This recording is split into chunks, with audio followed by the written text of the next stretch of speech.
पेशावर के शहरियों के लिए आज एक बड़ा और खुशी का दिन है और जिस मंसूबे का उन्हें तवील अरसे से इंतजार था उसका आज इफ्तिताह हो गया और खैबर पख्तूनख्वा की पहली मेट्रो बस सर्विस पेशावर में चलना शुरू हो गई है, जिसके जरिए ट्रैफिक के मसाइल और महंगी ट्रांसपोर्ट सर्विस से परेशान पेशावर वालों को शहर भर में सफर के लिए सस्ती और आरामदेह सफर की सहूलत मैसर आ गई है। BRT प्रोजेक्ट तहरीक इंसाफ का फ्लैगशिप मंसूबा है, जिसका इफ्तिताह करने वज़ीर आज़म इमरान खान खुसूसी तौर पर पेशावर आए, जहां उन्होंने पेशावर BRT का इफ्तिताह किया, बस में बैठकर सफ़र भी किया। BRT इंतजामिया के मुताबिक ये प्रोजेक्ट थर्ड जनरेशन मास ट्रांजिट सिस्टम है, जिसके लिए डीजल हाइब्रिड बसेस लाई गई हैं, जिससे माहौलियाती आलूदगी का फैलाव कम होगा। BRT का मरकजी कॉरिडोर 27 किलोमीटर तवील है, जबकि शहर के मुख्तलिफ हिस्सों से 5 रूट्स भी मरकजी कॉरिडोर से मिलते हैं, जिससे शहर भर के शहरी फ़ायदा उठा सकेंगे। जबकि बसों का किराया भी शहरियों की सहूलियत के मुताबिक रखा गया है, जो कि फासले की मुनासबत से है और कम से कम 10 रुपये और ज़्यादा से ज़्यादा 50 रुपये है। जबकि इसके मुकाबले में पंजाब में चलने वाली मेट्रो का किराया फिक्स है। रावलपिंडी इस्लामाबाद मेट्रो का 23 किलोमीटर रूट है, किराया 30 रुपये है। इसी तरह लाहौर मेट्रो बस का 27 किलोमीटर का रूट है, किराया 30 रुपये है। मुल्तान मेट्रो बस का 18 किलोमीटर का रूट है और 20 रुपये किराया रखा गया है। BRT के इफ्तिताह से पेशावर के शहरियों की ट्रांसपोर्ट की मुश्किलात किस हद तक कम हुई हैं, वो कितने खुश हैं, अवाम भी खुश हैं।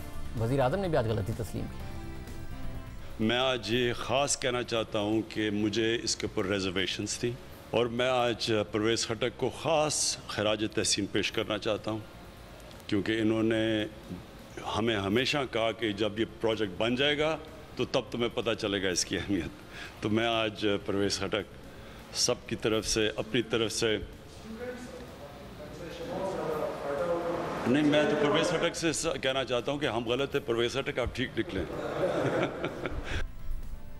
तारीफ की, बल्कि ये भी माना कि शहरों के लिए पेशावर मेट्रो जैसे मंसूबे बुनियाद होते हैं। पेशावर के लिए ये एक मॉडर्न ट्रांसपोर्ट सिस्टम आ गया है जो कि पूरा पेशावर को और इलाकों को कवर करता है। तो ये एक बहुत बड़ी चीज़ है, क्योंकि डेवलपमेंट में ये पहला फेज़ होता है जबकि आप एक मॉडर्न ट्रांसपोर्ट सिस्टम प्रोवाइड करते हैं। मादी में जब शहबाज शरीफ मेट्रो बस प्रोजेक्ट बना रहे थे तो वज़ीर आज़म बहुत तनकीद करते थे कि कौमें मेट्रो से नहीं बनती। क्या आपको मेट्रो की जरूरत थी या बेहतर अस्पतालों की जरूरत थी? बजाय बिजली बनाने के जंगलात पर सर्विस बना दी। जो पैसा अवाम पे खर्च होना होता है वो 200 अरब की ऑरेंज ट्रेन और 150 अरब की 2 मेट्रो पे खर्च हो जाता है। सूबा को हमने वो सूबा बनाना है जिसमें हमने सबसे ज्यादा पैसा अपने इंसानों पे खर्च कर रहे हैं, मेट्रो पे नहीं, इंसानों पे पैसा खर्च कर रहे हैं। नवाज शरीफ का नया पख्तूनख्वा का मतलब कि यहाँ 50 अरब रुपए का मेट्रो का प्रोजेक्ट लग जाए, ना लोगों को तालीम मिले, ना इलाज हो उनका अस्पतालों में, ना वहाँ थानों में इंसाफ मिले, लेकिन बस एक प्रोजेक्ट बन जाए, इसमें बड़ी सी कमीशन बन जाए। उनके और हमारे सोच में बड़ा फ़र्क है। फिर जब ये प्रोजेक्ट बनाने का फैसला किया तो 3 दावे किए। एक ये कि सबसे कम मुद्दत में बनेगा, 6 महीने में बनाएंगे, 34 महीने में बना। फिर ये दावा किया कि सबसे सस्ती मेट्रो होगी, मगर अब हुकूमत खुद मान रही है कि 70 अरब रुपए में बना। और तीसरा ये दावा किया कि इस पर सब्सिडी नहीं देनी पड़ेगी, टिकट सस्ता होगा, मगर ये प्रोजेक्ट खुद कमाएगा, प्लाजा बनेंगे और सारे मामलात होंगे। मगर क्या वाकई प्रोजेक्ट मुकम्मल हुआ है कि खुद कमा सके? जरा देखिए। वज़ीर-ए-आज़म इमरान खान ने BRT का इफ्तिताह तो कर लिया है। आइए देखते हैं कि मंसूबा मुकम्मल हुआ भी है कि नहीं। मैं मौजूद हूँ जमकनी डिपो पर। डिपो पर देखा जा सकता है कि यहाँ पर अभी तक काम मुकम्मल नहीं किया जा सका। डिपो में पार्क एंड राइड और कमर्शियल प्लाजा की तामीर भी मुकम्मल नहीं हुई। साइकिल ट्रैक BRT मंसूबे का हिस्सा है। ताहम खैबर बाजार से डबगरी तक सिर्फ 2 किलोमीटर तक ही साइकिल ट्रैक मुकम्मल हो सका। मंसूबे में शामिल डबगरी डिपोस पर भी काम मुकम्मल नहीं किया जा सका। है हयाताबाद डिपो, यहाँ पर कमर्शियल प्लाजा और मुसाफिरों के लिए पार्क एंड राइड की सहूलत फराहम की जानी थी, लेकिन यहाँ पर भी काम मुकम्मल नहीं किया जा सका। PDA हुकाम के मुताबिक तीनों डिपोस पर काम दिसंबर तक मुकम्मल कर लिया जाएगा। हुकूमत ने बसें चलाने के लिए बजट में 2 अरब रुपए रखे हैं। प्रोग्राम शाजिब खानजादा के लिए कैमरामैन रिजवान शेख के साथ शीबा हैदर, पेशावर।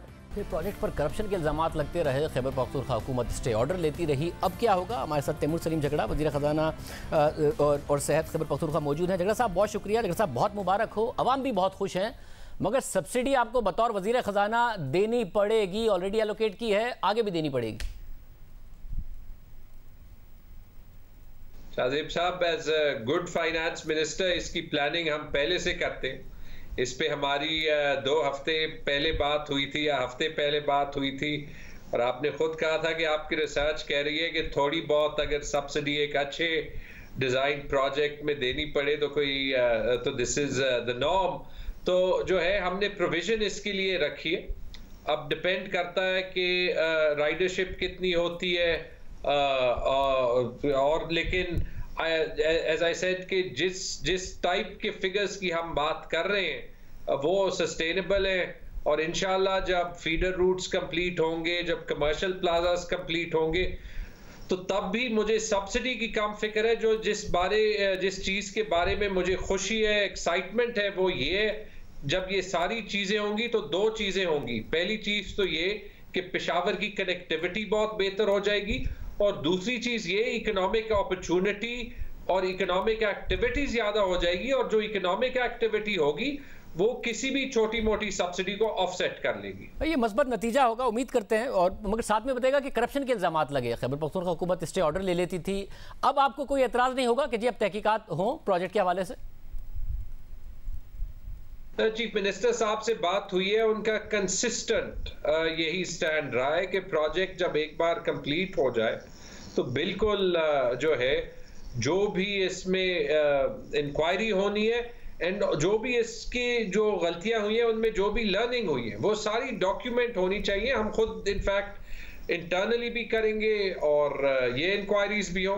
वाइड चीज इसमें ये जो हमें असेस करनी चाहिए वो ये है कि जो एलिमेंट्स रहते हैं हम ये नहीं चाहते कि उन पे इम्पैक्ट हो, लेकिन जैसे आपने देखा है, आई होप कि कुछ जो क्रेडिबिलिटी पे सवाल थे कि ये प्रोजेक्ट हम कंप्लीट नहीं कर सकते या इसकी क्वालिटी में ओवरऑल कोई सब्सटैंशियल इश्यूज होंगे, वो तो मेरे ख्याल में अभी कवर हो गए। ये भी आप हमसे कमिटमेंट ले लें कि इंशाल्लाह जब ये हो जाएगी, फुल कंप्लीशन हो जाएगी, और अगर इम्पैक्ट उसका ना हो उससे पहले भी खैबर पख्तूनख्वा किसी इंक्वायरी के रास्ते में नहीं जो है फिर रहेगी। बहुत शुक्रिया, अगर साहब हमारे साथ मौजूद थे। हुकूमत के लिए आज एक और मस्बत खबर का दिन है, वो भी आपको बताएंगे एक ब्रेक के बाद।